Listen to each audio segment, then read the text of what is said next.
Paolo Camossi inizia questo progetto importante nel Triveneto che mira a dare delle risposte al futuro dell'atletica leggera italiana. Sì, l'obiettivo nostro è quello di ricreare un movimento, ricreare un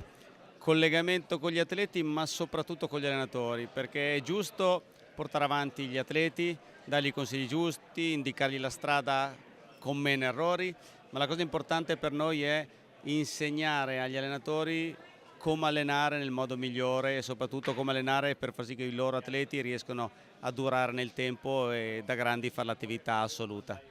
Grande attenzione anche per quanto riguarda l'aspetto medico-sanitario, di cosa c'è bisogno? È fondamentale, un atleta deve essere seguito a 360 gradi, quindi vuol dire che ci deve essere un bravo allenatore, un bravo medico, un bravo fisioterapista e tutte queste persone, volendo un bravo mental coach, tutte queste persone devono poi collegarsi, rapportarsi e trovare la cura migliore, la strada migliore per l'atleta. L'obiettivo è uno,